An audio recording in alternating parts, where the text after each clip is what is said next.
What's up everyone, back for another beer review, and today I'll be reviewing a beer from Adventurous Brewing, and they're out of Bettendorf, Iowa, and this is their Adventurous Warrior. So this is a double IPA featuring Warrior, Galaxy, and Mosaic hops. It comes in at 9% alcohol by volume. No IBUs listed. Time of review. This can is approximately 2 months old, and I want to give a huge thanks and shout out once again to a friend of mine and viewer of the channel, Cameron, for this beer, so big thanks to him. In the description box, I'll post a link to the beer mail unboxing video I did that contains all the goodies he hooked me up with. He hooked me up with 9 different beers from the Midwestern region of the US. This is one of the 9, and I'm really excited about this one because I've never had anything from Adventurous Brewing. They were established, it says here on the label, in 2017, and if I'm being honest with you, I've never heard about them prior to the beer mail that Cameron sent my way. Now, I'm really excited about this one because not only is it a double IPA, which is cool, but it's featuring, and you don't see this much anymore with IPAs and certainly double IPAs, but it's featuring Warrior hops in addition to Galaxy and Mosaic, but you don't usually see Warrior prominently featured on the label or them talking about it. It's typically a bittering hop, very high alpha acid. So I'm curious to see how this works in here.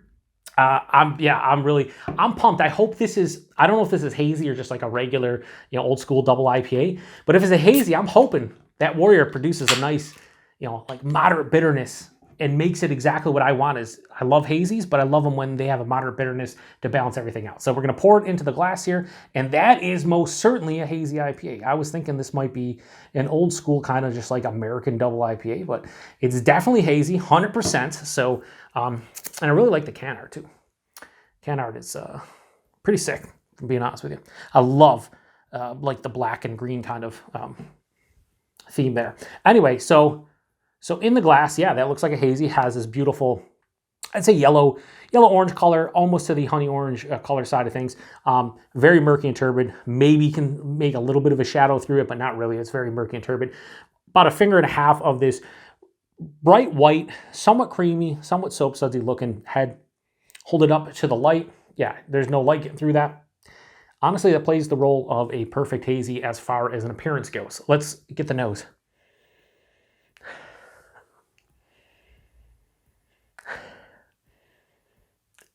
That's interesting. It's exactly what I thought it was with the Warrior. Like there's this really big like pine, like resinous pine note in the nose. It also has like this like grapefruity kind of like bittering like pithy thing. Yeah, it has like a grapefruit pith like characteristic. It reminds me of old school, double IPAs. I mean, underneath that there is some like freshly squeezed like orange juice. There's a bit of that crushed pineapple come from the Galaxy. Maybe a little bit of peach. Touch of berry from the Mosaic, but yeah, I mean, it's pine resin on top of, it's just funny, pine resin on top of like a pithy grapefruit, and then a little bit of sweet orange juice, crushed pineapple, touch of berry. There's a little bit of like this bready, crackery malt note. Can't smell the 9%, which is good. This is definitely, to me, in the nose, a hybrid of like a hazy / New England IPA and a West Coast IPA, or old school American IPA, or double IPA, I should say. It smells pretty fucking good. 2 months old too. Really nice nose. Anyway, let's get into it. Cheers, everybody. Thanks again to Cameron.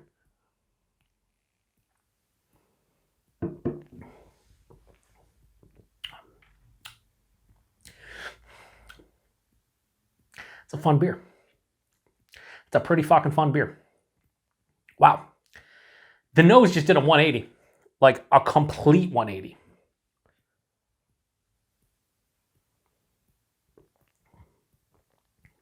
First things first. First 2 sips. 9%. Slight warm in the chest. Nothing. Hides it extremely well. This is sweeter than I anticipated. It has a candied sweetness to it. But it still has I wouldn't say a punchy bitterness, but it's mild to moderate bittering kind of. There's a mild moderate bitterness on the finish that's more leaning towards moderate bitterness, but I thought in the nose it'd be a little bit more punchy. Anyway, body mouthfeel.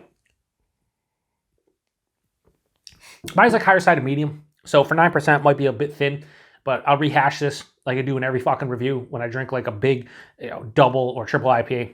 I don't mind the body being thin.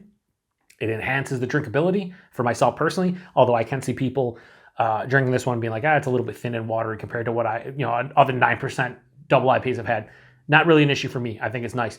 The mouthfeel, yeah, it's mild to moderately carbonated. There is a little bit more of a soft feeling on here. It's smooth, not necessarily creamy, but I think the mouthfeel is pretty good too.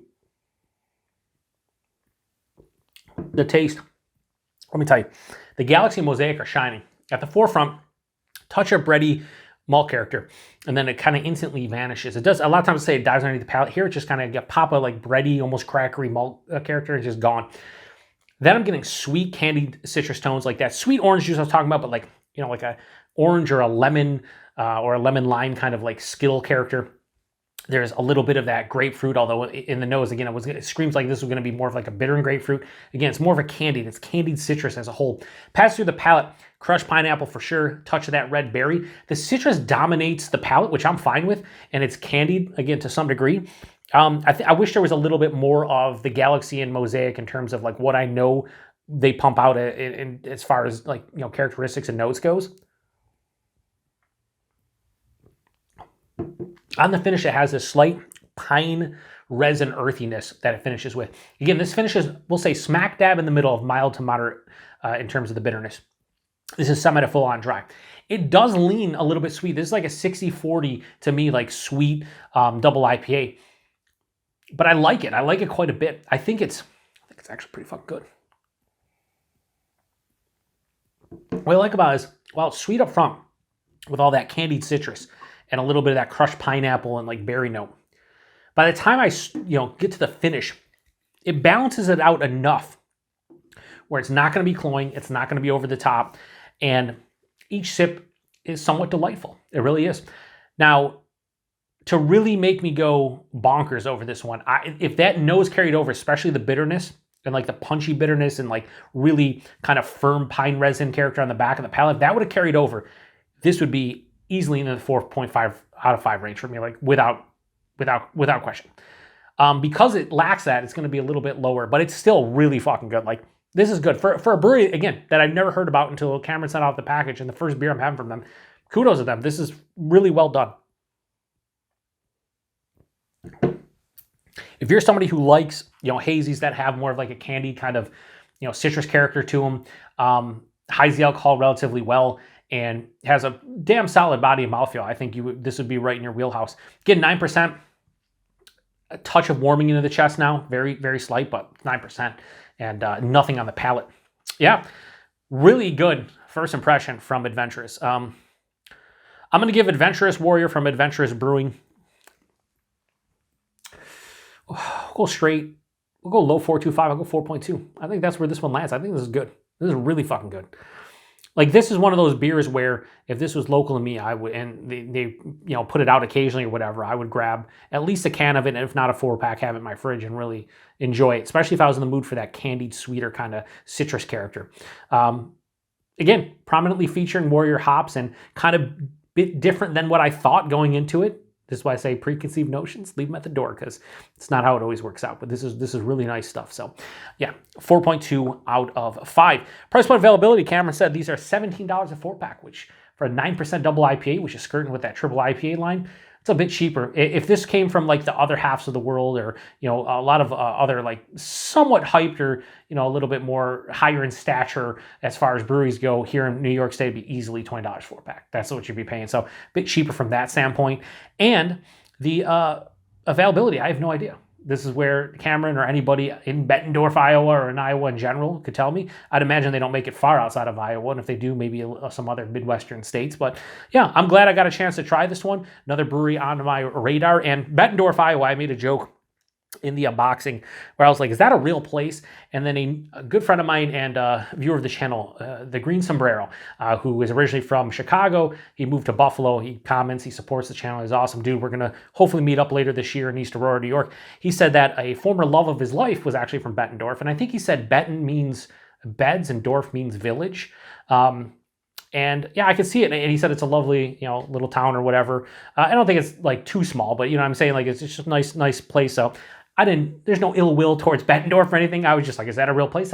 It's Bettendorf. There's a lot of places here in Western New York that if you heard the names of them, you'd be like, that's a real place. yeah, that's just how it goes. But yeah, it seems like a great town, and this is a great brewery based on one beer. Small sample size, but I'm really happy about it. So thanks to Camera for this one. If you've had this one before or any other beers from Adventurous, post in the comment section. I'd love to hear from you.